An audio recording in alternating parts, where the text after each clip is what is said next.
Hi, it's Sarah here and welcome to my channel. It is February 1st, so we're going to start this reading vlog for February and I hope that you enjoy. So I'm about halfway through Morning Star. If you saw, I had started reading it in January. Be sure to check out that vlog if you want to see what I read last month. I am really enjoying this book. It is insane. One of my favorite characters just died and I am extremely sad. I started crying last night when I was reading it.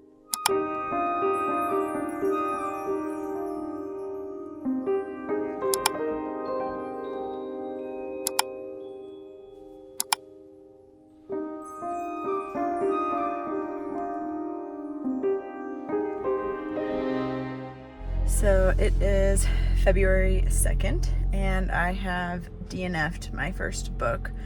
I was reading or listening to the audiobook of Odd Girl Out and kind of just decided I am not interested in it.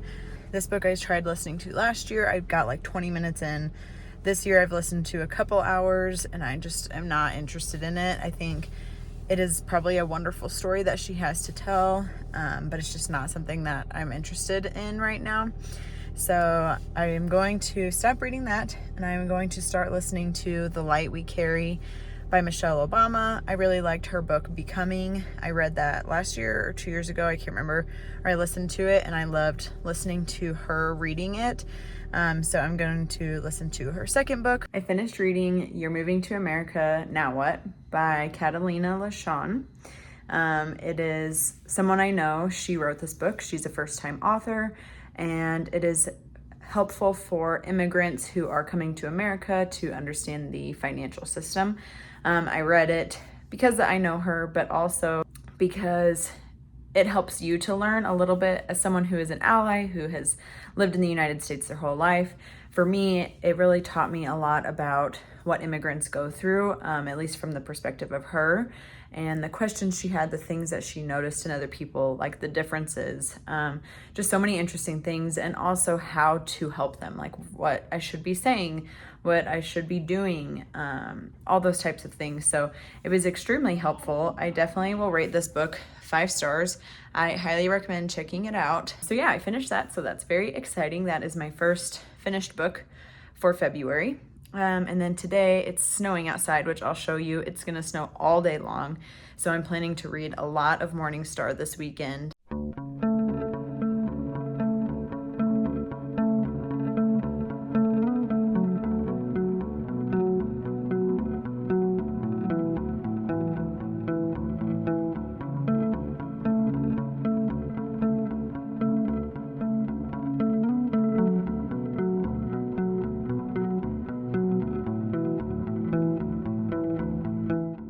So I loved this book. I definitely will rank this 5 stars. Every single one in this trilogy has been 5 stars so far. Extremely recommend these books. If you love a dystopian, if you like fantasy, if you like a tiny bit of romance and a tiny bit of comedy, there's definitely parts in all these books, but especially this one where I found myself laughing out loud, just randomly here and there. And there's definitely a lot of war in this book compared to the others. There's just a lot of intense scenes. The last like 150 pages went from like intense to more chill to intense to more chill, like constant things being thrown at you and you're just like, whoa, like this is intense, like in the best way possible. The ending was really good. All right, so I've already started my next book and I am reading Verity by Colleen Hoover. And this book is my sister's. She is letting me borrow it. She just finished it yesterday and was like, you have to read this. So I went and grabbed it from her today and I started reading it. I'm already almost 100 pages in. It is so good. Sorry if you can hear the laundry going, it's a little loud. And I just finished reading Verity last night. And wow, this book is insane. Like it's constant page turner. It is so interesting. I loved the romance behind it. I loved the thriller behind it, the mystery, like all of it was so good. I am absolutely going to rate this book 5 stars. I feel like I'm rating everything 5 stars, but I'm just getting lucky with lots of great reads, I guess. I've never read Colleen Hoover before, and I've also never really read in like an adult romance. Like it was very spicy. But also, again, I haven't really read like any spicy stuff before, so I have nothing to compare it to. I loved that, all of it, every single bit of it. And then I found out there's a bonus chapter in the special edition, which this is my sister's copy. It's not the special edition. And so we found it online and I read that. That changes everything. Like your entire view of the characters, like it's literally insane. So if you like mystery, romance, thrillers, you will love this. Like this is so good. So yeah, I finished that in 2 days. It did not take me that long. The pages are not too big, and the words, I don't know that you can tell, the words are huge, especially compared to when I was just reading Morningstar. The words are literally so big in this. So I loved it. Super easy read. And then I also just started reading Holding Up the Universe on my Kindle app. I just got a Kindle app and I got a library card as well, so I can start reading books for free now. And then I'm going to start reading this book. This is on my TBR, and this is just one of the ones I've been wanting to get to. It's been a little bit since I've updated you. I don't even know actually the last time I did, but I am still reading Before the Coffee Gets Cold. I am halfway through. It is all right. I'm not like pumped about it. I'm not really excited to read it. If I was, I would have totally finished it by now, but it's fine. Like, I don't know. We'll see how the rest of it goes.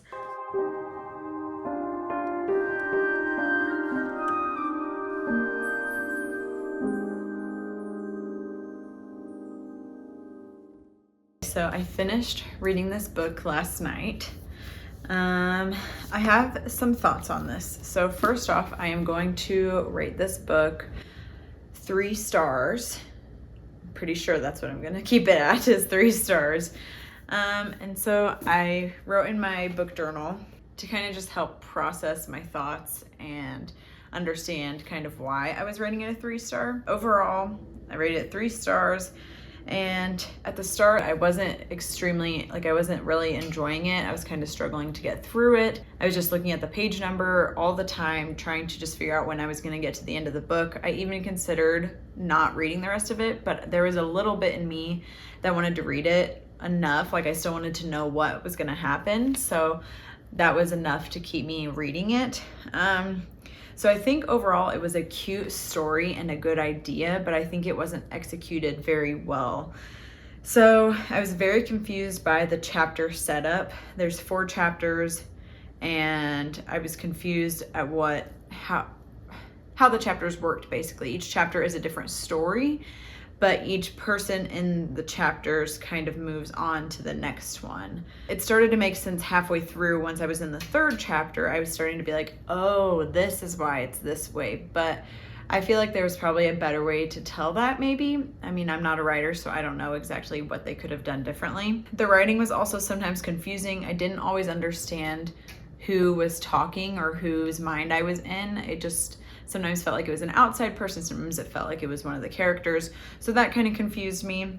I feel like I liked the story itself and I liked the message it was telling. I think the message could have been, the theme could have been showed throughout the book more than it was, but overall I still enjoyed it. I don't know if I would recommend it or not. I think that more so I just want to tell you my thoughts on it, kind of like why I rated it a 3-star. It is a magical realism time travel fiction book. It's all set in one location. The whole thing is pretty much set in one location. It changes barely a little bit here and there.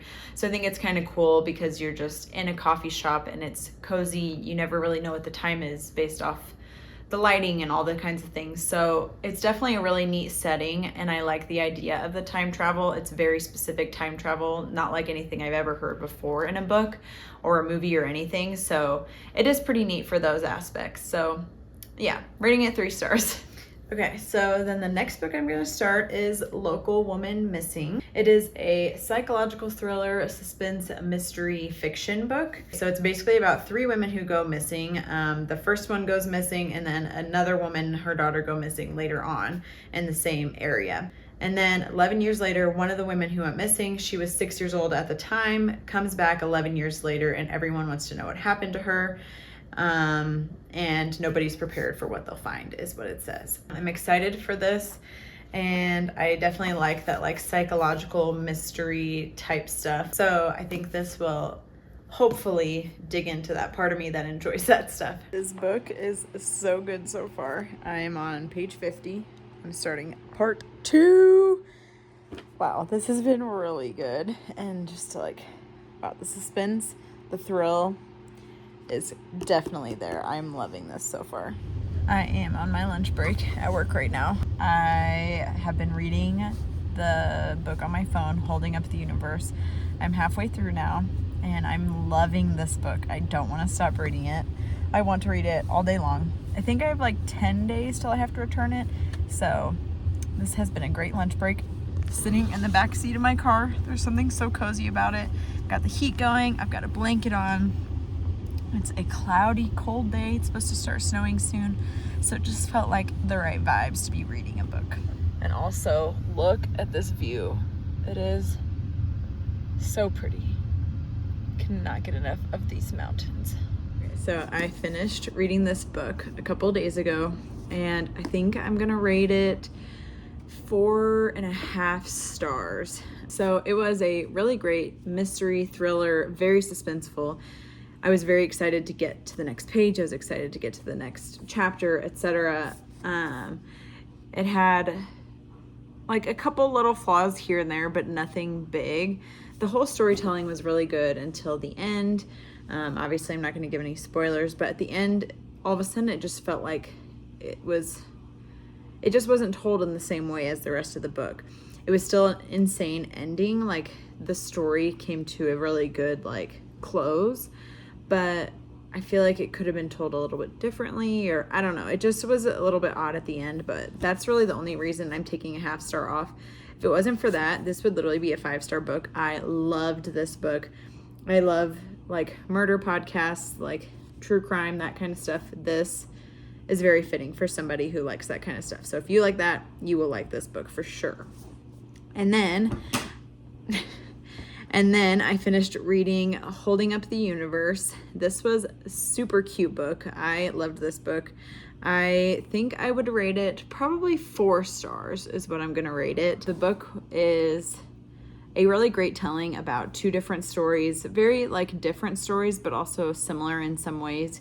And then you learn a lot about, I can't remember what the term is. It's face blindness. I'll put the word down here. And you learn a lot about that. And that's something I never really knew about before. And then you also learn about another girl who deals with people making fun of her for being fat and just like all the horrible bullying and things that come with that. And it was a super interesting story. I liked getting to see each chapter was like, one was her and then him and her and him. And so that was pretty fun. And then I liked the romance piece of it. It was just cute, young adult, adorable, like little romance that they had together. I was enjoying it throughout the whole time. There wasn't a part that I didn't enjoy. So that's why I think 4 stars is a pretty good rating. I don't think I'm going to miss this book. I don't think I'm going to think about this book for a long time. But I also like really enjoyed it enough that it's still 4 stars. And then my roommate desperately wants me to read this book. It is his favorite book, Where the Red Fern Grows. I know I'm going to cry. He told me I'm probably going to cry, and I cry very easily, and there's dogs in it, so obviously I'm probably going to cry.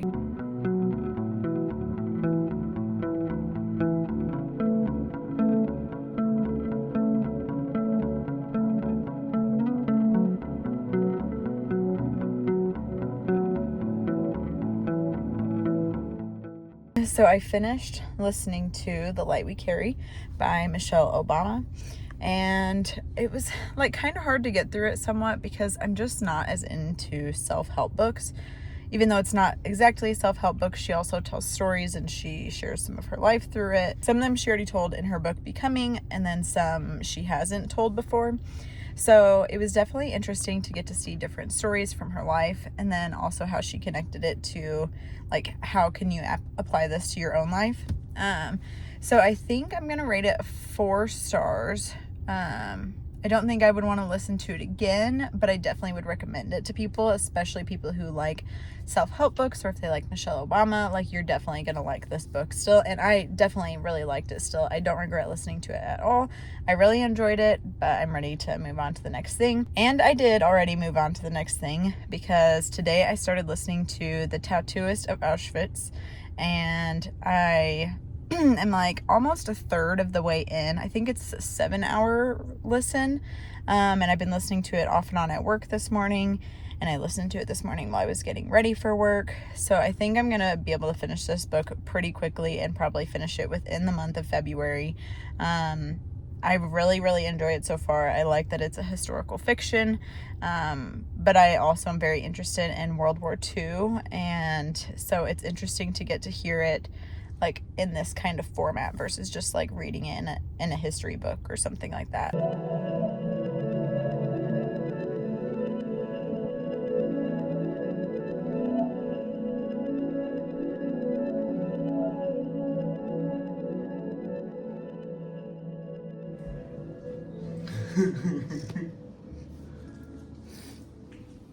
Gotcha.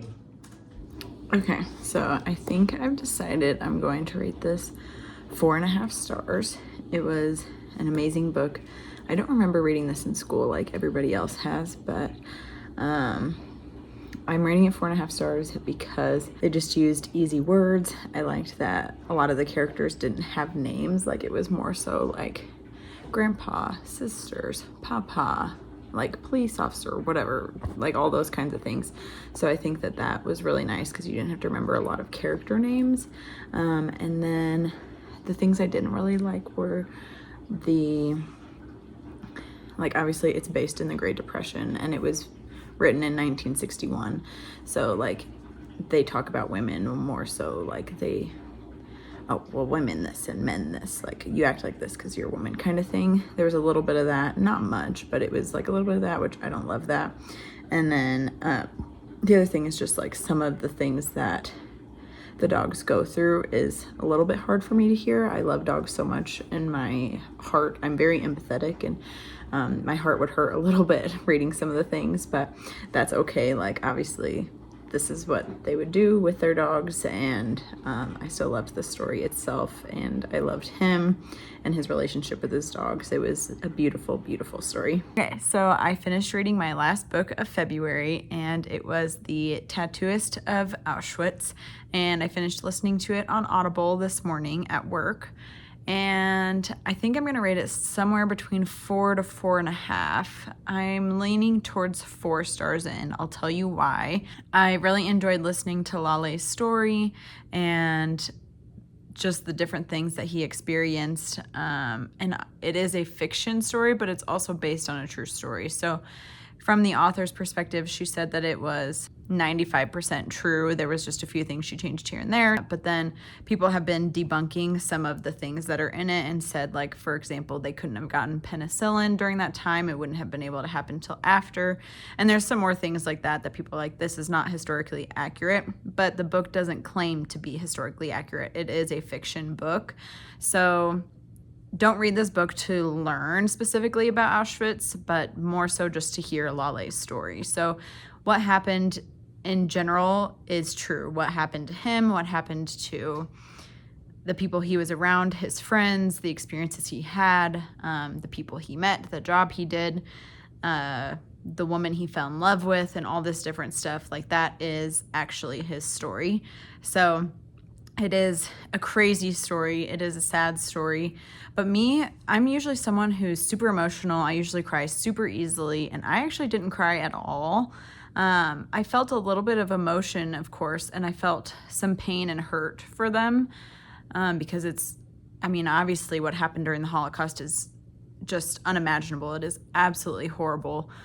But I was surprised that I didn't feel more emotional than I did. So I don't know what that was, but that's part of my rating that I'm bringing it down, is that I just didn't feel the emotional connection as much. And then also just the idea of, like, the author said it's more historically accurate than it is.